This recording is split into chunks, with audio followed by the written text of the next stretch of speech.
Hi everyone, నేను Rajeshwari Dasari. Welcome back to our channel. ఈరోజు మన తెలుగు సూపర్ హ్యూమన్స్ డైట్ రెసిపీలో ఒక మంచి బ్రేక్ఫాస్ట్ చూపించబోతున్నాను. ఎగ్ మసాలా దోశ ఎలా ప్రిపేర్ చేసుకోవాలో చూపిస్తాను. Let's get started. ముందుగా దోశ బ్యాటర్ ప్రిపేర్ చేసుకోవడానికి ఇక్కడ నేను 3 ఎగ్స్ యూస్ చేస్తున్నాను. చూస్తున్నారు కదా, ఎగ్ వైట్ అండ్ ఎల్లో కూడా మనం సపరేట్ చేసుకోవాలన్నమాట. 2 బౌల్స్ తీసుకుని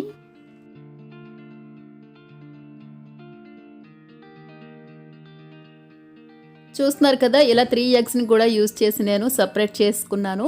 ఇప్పుడు మనం ఎగ్ వైట్ తోటే దోశ బ్యాటర్ని ప్రిపేర్ చేసుకోవాలి. అది ఎలాగో చూపిస్తాను. ఇప్పుడు ఎగ్ వైట్ని ఒకసారి ఇలా బీట్ చేసుకుంటే సరిపోతుంది. ఎక్కువ బీట్ చేయవలసిన అవసరం లేదు. ఇందులో కోకోనట్ పౌడర్ యాడ్ చేసుకోవాలి. చూస్తున్నారు కదా, 2 టేబుల్ స్పూన్స్ వేస్తున్నాను. అలాగే కొంచెం సాల్ట్ వేసుకొని దీన్నంతా కూడా బాగా మిక్స్ చేసుకోవాలి. ఒకవేళ మీకు కోకోనట్ ఫ్లేవర్ ఇష్టం లేదు, ఫ్లేవర్ ఎక్కువ వచ్చేస్తుంది అనుకుంటే కొంచెం తగ్గించి వేసుకోండి. చూస్తున్నారు కదా, ఇలా మనం దోశ బ్యాటర్ లాగా ప్రిపేర్ చేసుకోవాలి. ఈ కన్సిస్టెన్సీలో బ్యాటర్ ప్రిపేర్ చేసుకున్నాం కదా. ఇప్పుడు మసాలా ప్రిపేర్ చేసుకోవడానికి ప్యాన్ హీట్ చేసుకుని 3 టేబుల్ స్పూన్స్ నెయ్యి వేసుకోవాలి. నెయ్యి వేడైంది కదా, ఇప్పుడు మీడియం సైజ్ ఆనియన్ ఇలా చిన్నగా చాప్ చేసి వేసుకోవాలి. అలాగే పచ్చిమిర్చి ఒకటి చిన్నగా కట్ చేసి వేసుకొని 1 నిమిషం పాటు ఫ్రై చేసుకోవాలి. ఇలా ఫ్రై చేసుకున్న తర్వాత అల్లం వెల్లుల్లి పేస్ట్ 1 టీ స్పూన్ వేసుకొని పచ్చి వాసన పోయేంత వరకు ఫ్రై చేసుకోవాలి. ఇప్పుడు చిన్నగా కట్ చేసిన టమాటో అలాగే బీన్స్ ఒక 2 చిన్నగా చాప్ చేసి వేసుకోవాలి. ఇవి కూడా మనం ఫ్రై చేసుకుందాం.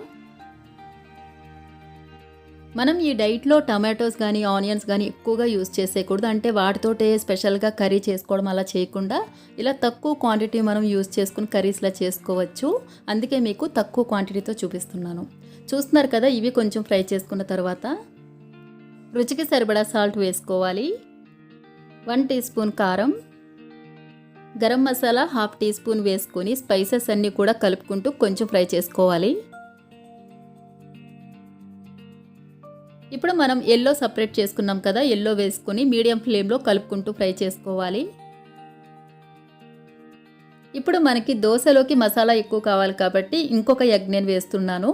దీన్ని కూడా మనం కలుపుకుంటూ 1 నిమిషం పాటు ఫ్రై చేసుకోవాలి. ఎగ్ చాలా ఫాస్ట్గా కుక్ అయిపోతుంది కదా, మనం ఎక్కువగా ఫ్రై చేయవలసిన అవసరం లేదు. ఇంకొకటండి, మనం శ్రీనివాస్ గారికి చాలా థ్యాంక్స్ చెప్పుకోవాలి. ఎందుకంటే మనం ఈ డైట్లో ఇలాంటి కొత్త రెసిపీస్ని ట్రై చేసి ఫుడ్ని చాలా ఎంజాయ్ చేస్తున్నాము.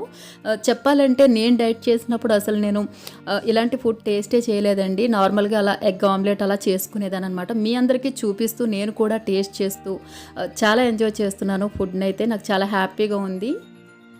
చూస్తున్నారు కదా, ఇలా ఎగ్ వేగిన తర్వాత కొంచెం పైన నెయ్యి వేసేసుకుందాము. ఇప్పుడు స్టవ్ ఆఫ్ చేసుకొని మనం దోశ కూడా ప్రిపేర్ చేసేసుకుందాం. ఇప్పుడు ప్యాన్ హీట్ చేసుకుని ముందుగా ప్రిపేర్ చేసుకున్న బ్యాటర్ వేసుకుందాము. చూస్తున్నారు కదా, దోశ బ్యాటర్ ఎలా ఉంటుందో సేమ్ అలానే ఉంది. గరిటికి అస్సలు అంటుకోకుండా చక్కగా మనం దోశ వేసేసుకోవచ్చు. అస్సలు టెన్షన్ పడవలసిన అవసరం లేదండి. మీరు కూడా ఈజీగా దోశలు వేసేయచ్చు.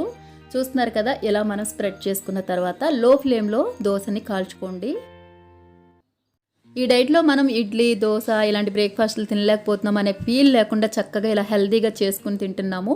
చూస్తున్నారు కదా, ఇలా కొంచెం వేగిన తర్వాత మనం పైన కొంచెం నెయ్యి కూడా వేసుకోవాలి. ఇలాంటి రెసిపీస్ మనం పిల్లలకు కూడా అలవాటు చేస్తే పిల్లలు కూడా చాలా హెల్తీగా తయారవుతారు. చూస్తున్నారు కదా, దోశ చాలా చక్కగా రోస్ట్ అయిపోయింది. దీన్ని ఫ్లిప్ చేసి 1/2 మినిట్ ఉంచితే సరిపోతుంది. ఎక్కువ రోస్ట్ చేయకండి. ఇంకొకటండి, నేను తీసుకున్న ఈ క్వాంటిటీ తోటి 1 దోశ వేసుకున్నాను, ఒకటే వచ్చింది. మీరు కావాలంటే చిన్న సైజు వేసుకున్నారంటే 2 దోశలు వేసుకోవచ్చు. నాకైతే బ్రేక్ఫాస్ట్కి 1 దోశ సరిపోయిందండి. కడుపు మొత్తం నిండిపోయింది అనమాట. చాలా హెవీ అయిపోయింది. మధ్యాహ్నం మళ్ళీ నేను చాలా టైం వరకు కూడా లంచ్ నేను చేయలేకపోయాను. ఇప్పుడు ఎగ్ మసాలా వేసుకుని దోశని ఫోల్డ్ చేసుకుందాము. చూసారు కదా, ఎగ్ మసాలా దోశ చాలా ఈజీగా ప్రిపేర్ చేసుకోవచ్చు. మీరు కూడా తప్పకుండా బ్రేక్ఫాస్ట్, డిన్నర్ ఇలాంటి టైంలో మనం ఇలాంటి దోశలు వేసుకుని చక్కగా తినేయచ్చు అనమాట. ఈ డైట్లో చాలా ఈజీ అండి. మీరు కూడా తప్పకుండా ట్రై చేసి డైట్ ఎంజాయ్ చేస్తూ చేసేయండి. ఈ వీడియో మీకు నచ్చినట్లయితే please like, comment and subscribe to my channel. Thank you for watching this video. Stay home, stay safe.